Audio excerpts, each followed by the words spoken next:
Alright, ladies and gentlemen, welcome to another episode with your terrible teacher. Today, we are going to talk about factors, prime numbers, and composite numbers. Your objective today is that you should be able to determine whether a number is prime or composite. In order to do that, we first need to talk about factors. So we're going to go ahead and get started. Just to let you know, today is a pretty good day. We are watching the Chicago Blackhawks take on the Calgary Flames. And we're also watching the Denver Broncos take on the Houston Texans. That information might come in handy at the end of this video. Alright, let's get started. Okay? Alright, right now you need to have graphic organizer number 1. Graphic organizer number 1 can be found in the back. You need that before we go ahead and get started. This is your notes page. Please make sure that you fill out all the necessary information. Alright, first thing we want to talk about, what are factors? Okay, and factors are simple. A factor is a number that is multiplied by another to give a product. Okay, if you look at this one right here, we have two factors. Both 7 and 8 are multiplied together to get a product. Okay, sorry that moved forward. 7 times 8 equals 56. Now, when we talk about factors, they're just the two things that are multiplied together. In this particular case, it's 7 and 8. 7 times 8 makes 56. Okay, so go ahead and write that down right now as your definition, and those are also your example if you need it right there. Okay, let's move on. Okay, let's talk about the factors for 24. Now, we need to be careful because when we talk about factors, we want to talk about all the factors, and a lot of times there's more than one or two factors. Okay, and that's going to be really important as we go. So let's talk about 24. One of the things I always do is I always think about what things make 24, and I always want to start with 1. Because 1 always works. Okay, so we're talking about 24. So 1 times something should equal 24, right? And 1 times 24 equals 24. Now, that's awesome. That's a good start. But here's what we're going to do. We're going to list the factors. So down below, I'm going to show you my list. 1, and I'm going to say 24 because that's the biggest number that can make 24. Okay, what about 2? We're done with 1. Let's go to 2. I always go down the list. Does 2 times something equal 24? Well, yeah, actually 2 times 12 equals 24. Notice I put the smallest one on the left and the biggest one on the right. Okay, what about the next one? 3. Does 3 times something equal 24? Actually, yeah, 3 times 8 equals 24. Okay, what about 4? 4 times 6 actually does equal 24. What about 5? Well, no, there's no 5. 6, well, actually, if you look right here, I've already done 6, so that means I'm done. Okay, this is my list of factors. I'm going to go ahead and rewrite those. It's 1, 2, 3, 4, 6, 8, 12, and 24, which I forgot to leave some room for. Okay, so those are my factors. Okay, those are the factors of 24. Notice how I wrote them. I wrote them from least to greatest. Okay, and that's why I went ahead and did it that way. Those are all the factors. How many total factors do we have? Well, we've got 8 total factors if we count them. Okay, we have 8 total factors. That's important to know. Okay, let's go ahead and try another example. We got the factors of 20 this time. So if you look at example number 2, we have 20. So let's talk. Once again, we start with number 1. Okay, 1 times what equals 20? Well, 1 times 20 equals 20. Once again, I put the first and the last down. Okay, what about 2? Well, 2 times 10 equals 20, so those are another 2 factors. What about 3? 3 does not work, so 3 is not a factor, and if you remember our divisibility rules, 0 plus 2 equals 2, 3 doesn't go into 2, so that one doesn't work. What about 4? Actually, 4 does work. 4 times what equals 20? 4 times 5. Okay, my list so far, if you look at that here, I've got it separated. The next number would be 5, but I've already got 5, which tells me that I'm done, so our list should be a total of 1, 2, 4, 5, 10, and 20. These are all the factors of 20. Okay, so that's our list right there. Notice, once again, they're from least to greatest. Important. Next one, our last example, factors. Let's talk about 36. Once again, we're going to go ahead and start. We always start with 1 because 1 works for every number. So 1 and 36. Okay, what about 2? Well, actually, 2 does work. If you remember the divisibility rules, it's a 6 at the end, so that's an even number, so 2 does go into it, and it's actually 18 times. What about 3? Well, 3 works as well.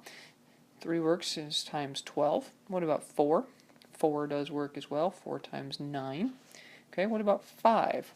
5 does not work, but 6. 6 does work, 6 times 6. Now here's something you need to be very careful about. We do not put 2 6s down. we only put 1 because we're talking about the factors. Okay, those are things we multiply together. These are the numbers that we can use to make 36. Okay, so all of these numbers can be used to make 36. We do not write 6 down twice. Our total list should look like this: 1, 2, 3, 4, 6, 9, 12, 18, and 36. Those are all the things that can be used to make 36. Remember, once again, there is only one 6. Only write it once. Okay, so only put it once. Alright, go ahead and moving on. Alright, so now that we know what those are, we're going to talk about prime numbers. Okay, and a prime number is any number that has only 2 factors. So we just made factors. Okay, in this particular case, a prime number only has 2 factors: itself and 1, or we say 1 in itself. So 7 is prime because the only numbers that will divide into it evenly are 1 and 7. If I tried to make a list for 7, I'd have 1 times 7. 2 times anything? No. 3? No. 4 times? No. 5? No. 6? No. 7? Well, we've already got it down. Okay, so 1 and 7 were the only 2 factors.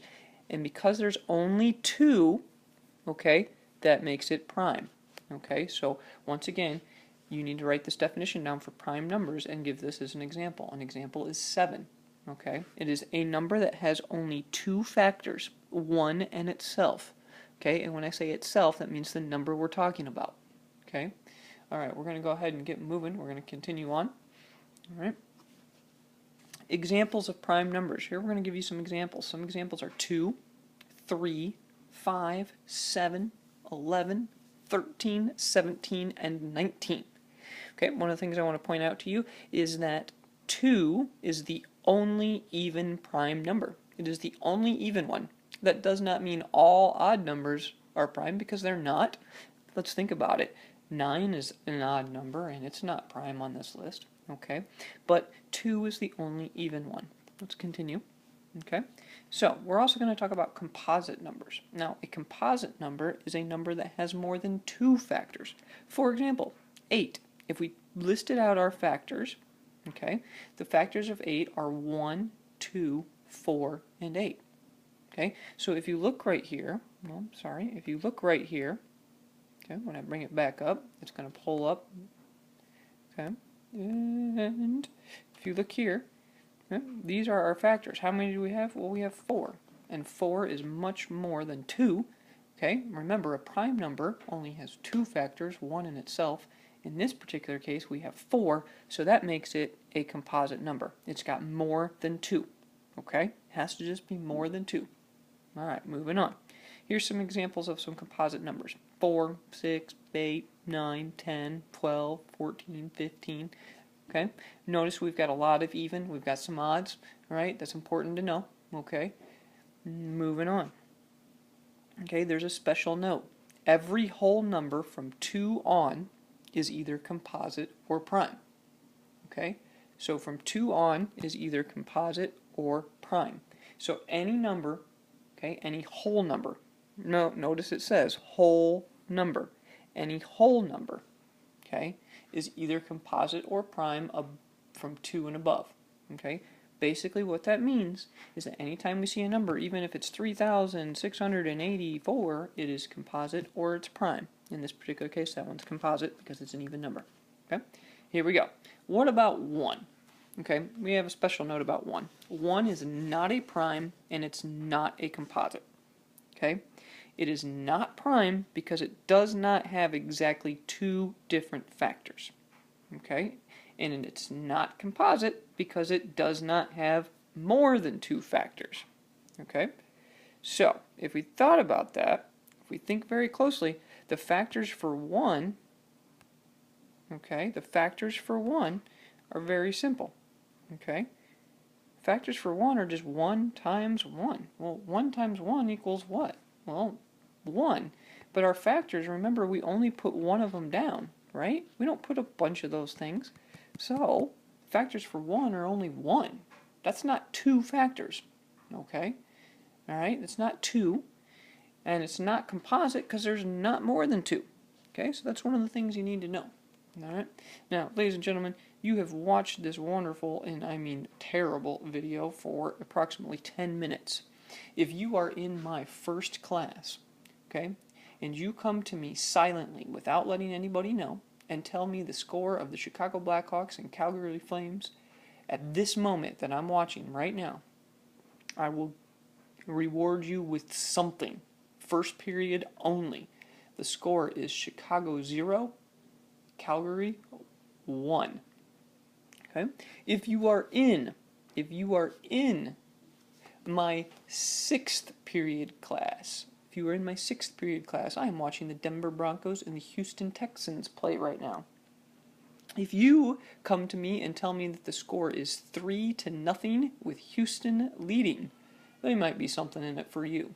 Do it silently. Don't tell anybody. If you tell anybody, you're disqualified. Alright, ladies and gentlemen, I hope you understand this video on primes and composites. We will be using prime and composite numbers in the next couple days. And I hope you don't hear my kid that's screaming in the background. So on that note, it sounds like I need to go get Hallie. Hurricane Hallie. Here we go. Ladies and gentlemen, have a wonderful day.